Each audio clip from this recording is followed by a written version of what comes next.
मित्रों नमस्कार। जतन इन होम एकेडमी आज एक बार फिर से आपके समक्ष राजस्थान का एकीकरण नामक महत्वपूर्ण बिंदु लेकर आई है। तो आइए मैं जतन इन होम एकेडमी यूट्यूब चैनल की तरफ से आपका हार्दिक स्वागत करता हूं। राजस्थान की प्रत्येक प्रतियोगी परीक्षाओं में पूछा जाने वाला यह बिंदु आज हमने कई मानक पुस्तकों, राजस्थान बोर्ड की किताबों और अन्य महत्वपूर्ण स्रोतों की सहायता से तैयार किया है। मुझे उम्मीद है कि इस बिंदु में ऐसा कोई भी तथ्य नहीं रह गया है जो कि परीक्षा की दृष्टि से उपयोगी हो। तो बिना समय गवाए चलते हैं आज के बिंदु की ओर।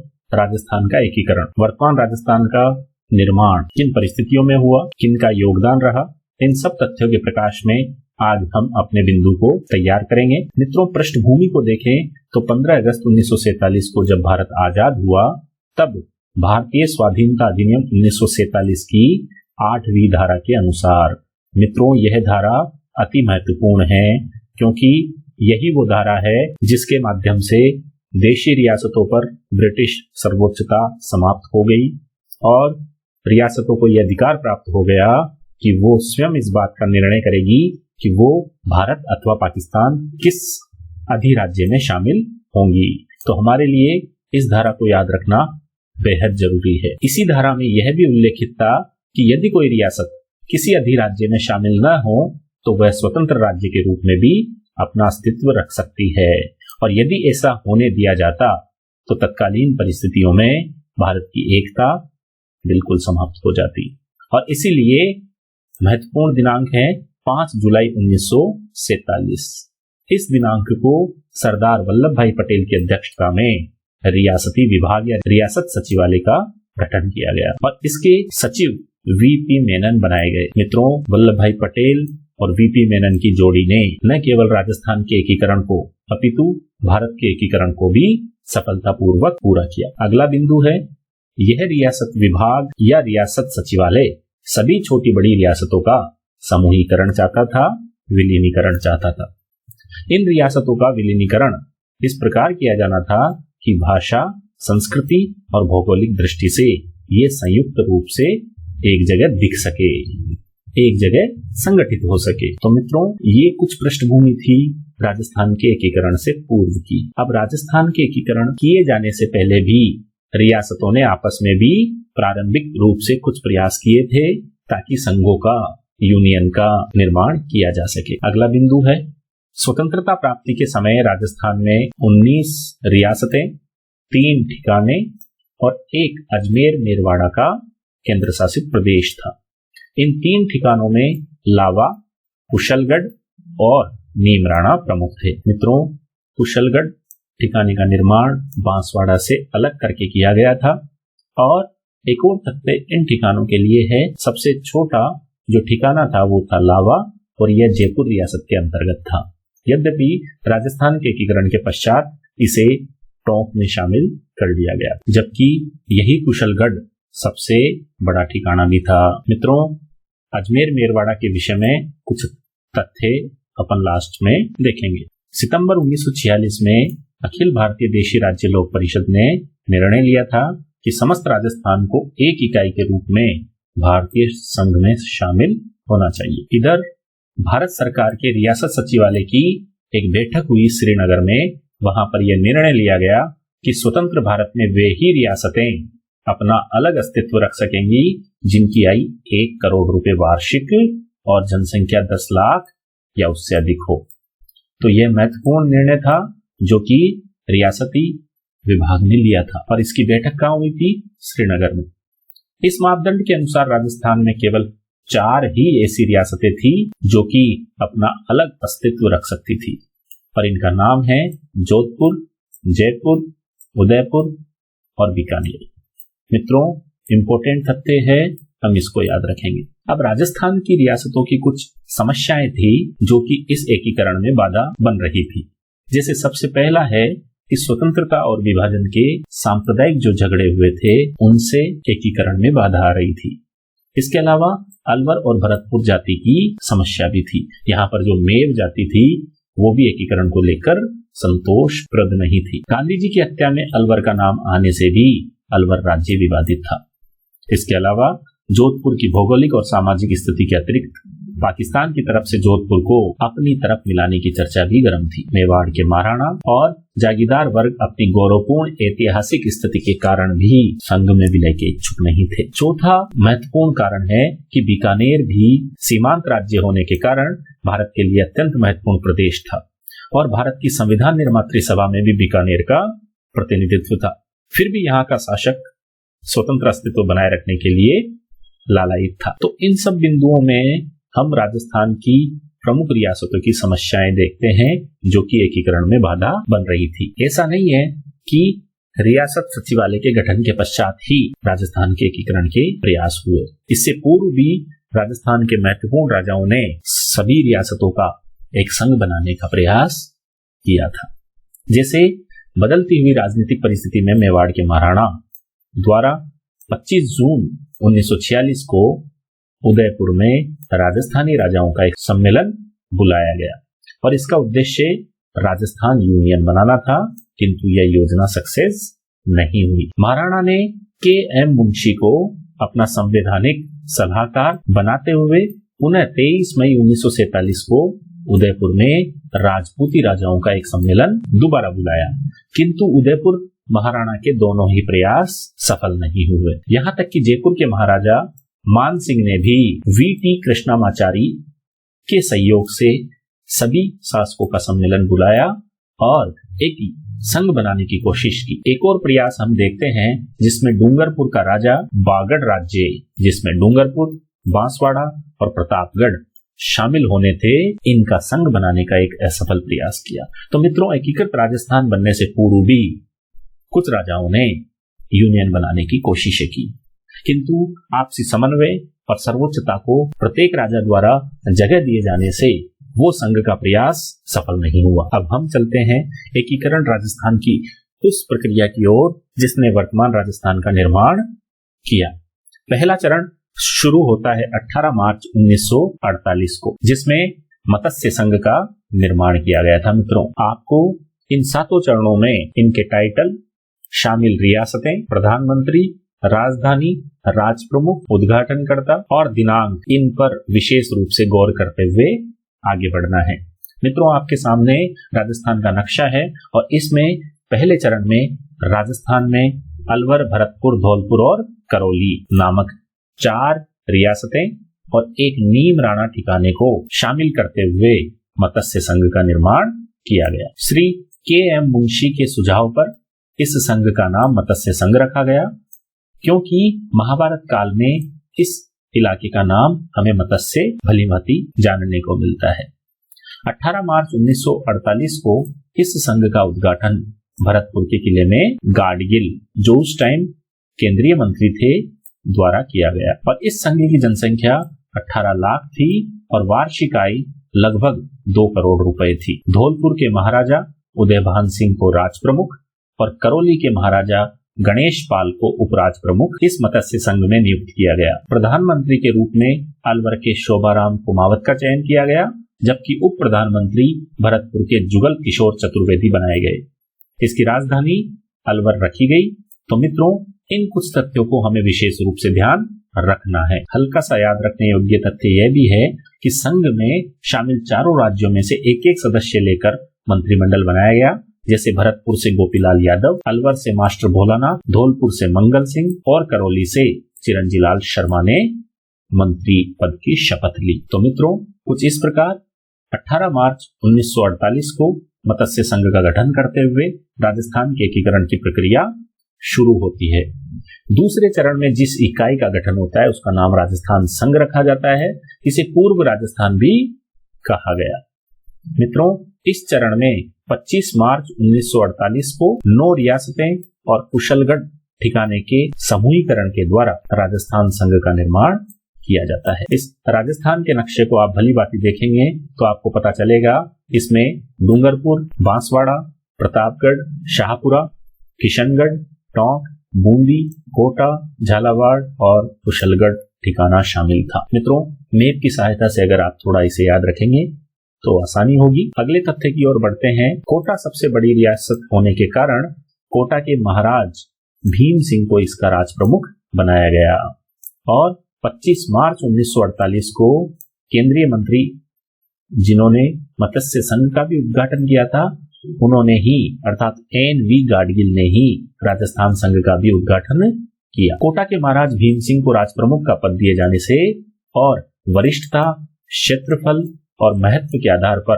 बूंदी महाराज बहादुर सिंह को अच्छा नहीं लगा और उन्होंने इसकी नाराजगी भी जता दी, क्योंकि कुलीय परंपरा में बूंदी का स्थान कोटा से ऊंचा था और इसीलिए एकीकरण के नेताओं ने बूंदी के महाराव का सम्मान बनाए रखने के लिए उपराज प्रमुख के रूप में उनकी नियुक्ति की, साथ ही डूंगरपुर के महाराव को भी उपराज प्रमुख बनाया। राजस्थान संघ के प्रधानमंत्री गोकुललाल असावा बनाए गए, जबकि इसकी राजधानी कोटा रखी गई। इसी दूसरे चरण में बांसवाड़ा के शामिल होने में चंद्रवीर सिंह थोड़ी आनाकानी कर रहे थे, हिचकिचाहट कर रहे थे। जब उनको समझाया गया तब उन्होंने विलय पत्र पर हस्ताक्षर करने हेतु सहमति दी, लेकिन उनका यह कथन प्रसिद्ध है, कई बार परीक्षाओं में पूछा जाता है। उन्होंने विलय पत्र पर हस्ताक्षर करते हुए कहा था कि मैं अपने डेथ वारंट पर हस्ताक्षर कर रहा हूं। तो मित्रों, यह कथन हमें बांसवाड़ा के चंद्रवीर सिंह का याद रखना है। दूसरे चरण में राजस्थान संघ के निर्माण के समय, तीसरे चरण में मेवाड़ को राजस्थान संघ में शामिल करते हुए संयुक्त राजस्थान का निर्माण किया गया। 18 अप्रैल 1948 को राजस्थान संघ और उदयपुर दोनों को मिलाते हुए संयुक्त राजस्थान का निर्माण किया गया। आप राजस्थान के नक्शे में भली भांति देख सकते हैं कि इसमें राजस्थान संघ में शामिल जो 10 रियासतें प्लस ठिकाना था और उदयपुर को मिला दिया गया। मित्रों, यहाँ पर राज प्रमुख भूपाल सिंह बने जो मेवाड़ के महाराणा थे और उपराज प्रमुख कोटा के भीम सिंह को बनाया गया। प्रधानमंत्री मेवाड़ की तरफ से मनोनीत किए गए माणिक्यलाल वर्मा बनाए गए। संयुक्त राजस्थान के गठन से पूर्व कुछ अड़चने थी जिनका निराकरण कुछ इस प्रकार किया गया। सर राममूर्ति ने भारत सरकार को महाराणा भूपाल सिंह की कुल 3 मांगों से अवगत कराया, जिनमें पहली थी कि महाराणा को संयुक्त राजस्थान का वंशानुगत राज प्रमुख बनाया जाएगा और उन्हें 20 लाख रुपए वार्षिक प्रीविपर्स दिए जाएंगे। इसी के साथ उदयपुर को संयुक्त राजस्थान की राजधानी बनाई जाएगी। इन तीनों मांगों को लेकर महाराणा ने सर राममूर्ति के माध्यम से भारत सरकार को अवगत करवाया। इन तीनों मांगों को भारत सरकार द्वारा माना गया, जिसे महाराणा को आजीवन राज प्रमुख स्वीकार किया गया और यह पद महाराणा की मृत्यु के बाद समाप्त होना तय माना गया। मेवाड़ के महाराणा ने प्रीविपर्स 20 लाख रुपए मांगे थे। इसके जवाब में 10 लाख रुपए ही प्रीविपर्स रखे गए, क्योंकि रियासती विभाग की नीति 10 लाख रुपए प्रीविपर्स ही स्वीकार करती थी, किंतु 5 लाख रुपए महाराणा के खर्चे हेतु और 5 लाख रुपए धार्मिक कार्यों हेतु और दिए गए। इस प्रकार अप्रत्यक्ष रूप से मेवाड़ के महाराणा की 20 लाख रुपए प्रीविपर्स की मांग मान ली गई। इस संघ का उद्घाटन पंडित नेहरू ने 18 अप्रैल 1948 को किया। मित्रों, यही हमारे लिए महत्वपूर्ण हो जाता है, क्योंकि पहले 2 संघों का उद्घाटन गाडगिल द्वारा किया गया था और इस तीसरे संघ का उद्घाटन पंडित जवाहरलाल नेहरू ने किया था। तो यहाँ पर यह प्रश्न पूछने लायक हो जाता है कि संयुक्त राजस्थान का उद्घाटन किसके द्वारा किया गया। हमारा जवाब होगा पंडित जवाहरलाल नेहरू। मैप के माध्यम से हमने अभी बात कर ली थी कि संयुक्त राजस्थान के प्रधानमंत्री माणिक्यलाल वर्मा बनाए गए और इसकी राजधानी उदयपुर बनाई गई। चौथे चरण में जयपुर, जोधपुर, बीकानेर और जैसलमेर इन 4 बड़े राज्यों को संयुक्त राजस्थान में शामिल करते हुए वृहत राजस्थान का निर्माण किया गया। मित्रों, 30 मार्च 1949 को संयुक्त राजस्थान में इन 4 बड़ी रियासतों का मिलन देखने को हमें मिलता है और कुछ इस प्रकार पूरे नक्शे में हमें पूर्णता देखने को मिलती है, जो कि वृहत राजस्थान के रूप में हमें दिखी और अधिकांश रियासतों के शामिल कर लिए जाने के कारण ही 30 मार्च को राजस्थान दिवस मनाने का निर्णय भी कर लिया गया। इसके राज प्रमुख जयपुर के महाराजा सवाई मानसिंह बनाए गए और उदयपुर के महाराणा भूपाल सिंह का सम्मान बनाए रखने के लिए उन्हें और उच्च पद महाराज प्रमुख के पद पर सुशोभित किया गया। प्रधानमंत्री हीरालाल शास्त्री बनाए गए, जबकि सरदार पटेल ने राजधानी के चुनाव हेतु एक समिति का गठन किया, जिसकी अध्यक्षता पी सत्यनारायण राव ने की।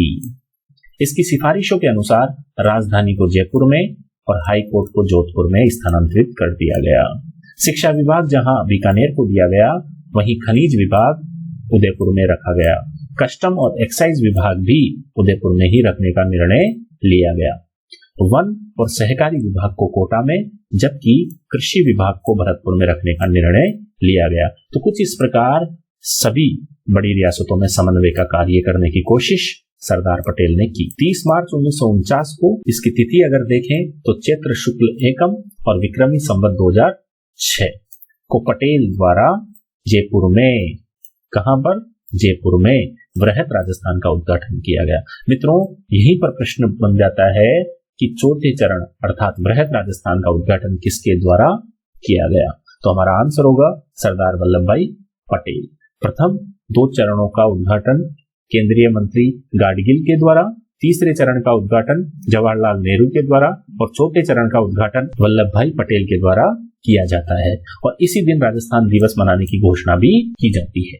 मित्रों, हमें भली बात ही पता है कि लावा ठिकाने को जुलाई 1948 में ही जयपुर में मिला लिया गया था। 5वें चरण में संयुक्त वृहत राजस्थान का निर्माण मत्स्य संघ और वृहत राजस्थान को आपस में मिलाकर किया जाता है। यहाँ पर नक्शे में आप देखेंगे कि मत्स्य संघ और पूरे राजस्थान को, जिसमें अजमेर मेरवाड़ा और सिरोही शामिल नहीं था, इसके अलावा पूरे राजस्थान को मिलाकर संयुक्त वृहत राजस्थान का निर्माण किया जाता है 15 मई 1949 को। और इस संयुक्त वृहत राजस्थान का निर्माण डॉक्टर शंकर राव देव समिति की सिफारिश पर किया जाता है। हमारे लिए इंपॉर्टेंट है मित्रों। और इसीलिए मत्स्य संघ के जो प्रधानमंत्री थे शोभाराम कुमावत, उनको भी हीरालाल शास्त्री के मंत्रिमंडल में शामिल किया जाता है। छठे चरण में आबू और देलवाड़ा के अतिरिक्त जो सिरोही के महत्वपूर्ण क्षेत्र थे, इनके अतिरिक्त पूरे सिरोही को संयुक्त वृहत्तर राजस्थान में शामिल कर दिया जाता है। छठे चरण में यही महत्वपूर्ण बात होती है कि आबू और देलवाड़ा को बॉम्बे में शामिल किया जाता है, जबकि इसके अलावा जो बचे हुआ सिरोही है वो संयुक्त वृहत्तर राजस्थान में मिलाया जाता है। इसे हम मैप में भी भली भांति देख सकते हैं। ज्ञातव्य है कि इसमें गोकुल भाई भट्ट का हातल गांव भी शामिल था, अर्थात राजस्थान वालों की मांग पर संयुक्त वृहद राजस्थान में गोकुल भाई भट्ट के हातल गांव को भी शामिल कर दिया गया। और वल्लभ भाई पटेल ने यही कहा था कि राजस्थान वालों को गोकुल भाई भट्ट चाहिए था और हमने उनको वो दे दिया। किंतु यहीं पर हमें आबू और दिलवाड़ा को लेकर सिरोही के जनमानस में असंतोष की बयार देखने को मिलती है और तभी जाकर 7वें चरण में हमें आबू और दिलवाड़ा का भी विलय राजस्थान में देखने को मिलता है। कुछ और तथ्यों में हम छठे चरण को देखते हैं। 26 जनवरी 1950 को राजस्थान नाम इस इकाई का रखा गया, जो कि हमारे लिए महत्वपूर्ण है। कई बार प्रश्न पूछे जाते हैं कि राजस्थान के एकीकरण की प्रक्रिया में राजस्थान नाम वैधानिक रूप से कब दिया गया, तो हमारा उत्तर होगा 26 जनवरी 1950। और हीरालाल शास्त्री को पहले मनोनीत मुख्यमंत्री के रूप में सुशोभित किया गया। 7वें चरण की बात करें और अंतिम चरण की बात करें तो 1 नवंबर 1956 को राजस्थान के एकीकरण की प्रक्रिया पूरी होती है। इस दिन अजमेर मेरवाड़ा नामक केंद्र शासित प्रदेश को, जो कि ये रहा, और आबू और दिलवाड़ा नामक क्षेत्र को, जो कि ये रहा, ये राजस्थान में मिला दिए जाते हैं। इसी के साथ मध्य प्रदेश के मंदसौर जिले के सुनील टप्पा नामक गांव को भी राजस्थान में शामिल कर दिया जाता है, जो कि आपको मैप में दिख रहा होगा। और ये सब कार्य डॉक्टर फजल अली वाले राज्य पुनर्गठन आयोग की सिफारिश पर किए जाते हैं। डॉक्टर फजल अली इस आयोग के अध्यक्ष थे। इसके अलावा हृदयनाथ कुंजरू और के.एम. पन्नीकर भी राज्य पुनर्गठन आयोग के सदस्य थे। तो हमसे पूछा जाए कि राज्य पुनर्गठन आयोग के अध्यक्ष कौन थे, तो हमारा आंसर होगा डॉक्टर फजल अली, और इन्हीं के सिफारिश पर यह सब किया गया था। इसके बदले में मध्य प्रदेश को राजस्थान का सिरोंज नामक क्षेत्र दिया गया। आबू और दिलवाड़ा को राजस्थान में मिलाने हेतु मुनि जिन विजय सूरी की अध्यक्षता में एक समिति बनाई गई थी और इसकी सिफारिश के अनुरूप ही आबू और दिलवाड़ा को राजस्थान में मिलाया गया था। अजमेर मेरवाड़ा केंद्र शासित प्रदेश की बात करें तो हरिबाऊ उपाध्याय यहाँ के मुख्यमंत्री थे। मित्रों, इन्होंने अजमेर मेरवाड़ा के राजस्थान में विलय के विरोध को भली भांति उठाया था। मित्रों, आपको भली भांति पता होगा कि अजमेर मेरवाड़ा ब्रिटिश शासित प्रांत था और यहाँ पर विधानसभा के रूप में एक 30 सदस्यीय धारा सभा कार्यरत थी। शीघ्र ही राजधानी को लेकर अजमेर और जयपुर में विवाद होता है और इसी विवाद के समाधान हेतु वल्लभ भाई पटेल के द्वारा अर्थात भारत सरकार के द्वारा सत्यनारायण राव की अध्यक्षता में एक समिति का गठन किया जाता है और इस समिति की सिफारिश पर कुछ इस प्रकार विभागों का बंटवारा होता है। राजधानी जयपुर को मिलती है जबकि राजस्व विभाग अजमेर को दिया जाता है। शिक्षा विभाग पूर्व की भांति बीकानेर में ही रहता है और खनिज और कस्टम एक्साइज विभाग भी उदयपुर में ही यथावत रखा जाता है। पूर्व की भांति वन और सहकारी विभाग कोटा में और कृषि विभाग भरतपुर में ही रखने का निर्णय लिया जाता है। तो मित्रों 18 मार्च 1948 को राजस्थान के एकीकरण की जो प्रक्रिया प्रारंभ हुई थी वो 1 नवंबर 1956 को आकर पूरी होती है। कुछ महत्वपूर्ण तथ्यों की बात करते हैं जो राजस्थान के एकीकरण के बिंदु के इर्द गिर्द भटकते हैं। जैसे 1956 में किए गए 7वें संविधान संशोधन से राज प्रमुख का पद समाप्त कर दिया जाता है और राज्यपाल का पद बना दिया जाता है। पहले राज्यपाल के रूप में राजस्थान के गुरुमुख निहाल सिंह को बनाया जाता है। 1971 में 26वें संविधान संशोधन के माध्यम से राजाओं के प्रीवी पर्स भी प्रधानमंत्री इंदिरा गांधी के द्वारा समाप्त कर दिए जाते हैं। हमारे लिए यह जानना अति महत्वपूर्ण है कि राजस्थान में मेवाड़ सबसे प्राचीन जबकि झालावाड़ सबसे नवीन रियासत थी। शाहपुरा जो कि भीलवाड़ा में है वो क्षेत्रफल और जनसंख्या की दृष्टि से सबसे छोटी रियासत थी जबकि मारवाड़ क्षेत्रफल की दृष्टि से सबसे बड़ी रियासत थी। मित्रों 1 नवंबर 1956 को पुनर्गठन की बात करें तो राजस्थान में उस समय कुल 26 जिले थे और अजमेर 26वां जिला ही बनाया गया था। वर्तमान में आपको भली भांति पता होगा कि राजस्थान में कुल 33 जिले हैं। अंतिम 33वां जिला 26 जनवरी 2008 को मुख्यमंत्री वसुंधरा राजे के द्वारा प्रतापगढ़ को बनाया गया था। मित्रों एकीकरण के समस्त 7 चरणों में से चौथे चरण को सबसे बड़ा माना जाता है। एक और महत्वपूर्ण तथ्य है कि अजमेर जो है वो C श्रेणी का राज्य था जबकि राजस्थान के निर्माण के पश्चात उसे B श्रेणी में रखा गया। मित्रों आपको भली भांति पता होना चाहिए कि भारत में स्वतंत्रता के पश्चात राज्यों की कुल 3 श्रेणियां बनाई गई थी जैसे श्रेणी A, श्रेणी B, श्रेणी C। जोधपुर के महाराजा हनुमंत सिंह ने पाकिस्तान में मिलने के प्रयास किए थे एकीकरण से पहले। वहीं भरतपुर और धौलपुर ने भाषाई आधार पर उत्तर प्रदेश राज्य में मिलने की कोशिश की थी। मित्रों काफी महत्वपूर्ण और अंतिम तथ्य है कि राजस्थान के एकीकरण में कुल 8 वर्ष 7 माह और 14 दिन की अवधि लगी थी। तो इतने लंबे समय के बावजूद भी सरदार पटेल और वीपी मेनन के अभूतपूर्व प्रयासों से राजस्थान के एकीकरण की यह जटिल प्रक्रिया संपन्न होती है जिसका पूरा श्रेय हम सरदार पटेल को देते हैं। मित्रों आज का वीडियो आपको कैसा लगा हमें कमेंट बॉक्स के माध्यम से जरूर बताइएगा। अगर आपने अब तक भी हमारे चैनल को सब्सक्राइब नहीं किया है तो इस वीडियो के अंत में एंड स्क्रीन पर आने वाले जिया नामक लोगो के माध्यम से सब्सक्राइब करें। इस वीडियो को अपने फ्रेंड्स और फैमिली में ज्यादा से ज्यादा शेयर करें, लाइक करें ताकि हमारे प्रयासों को आपकी दुआएं मिल सके। मित्रों जतन इन होम एकेडमी वीडियो देखने के लिए आपका हार्दिक आभार प्रकट करती है। जल्द ही मिलते हैं नेक्स्ट वीडियो में। तब तक के लिए जय हिंद जय भारत। धन्यवाद मित्रों।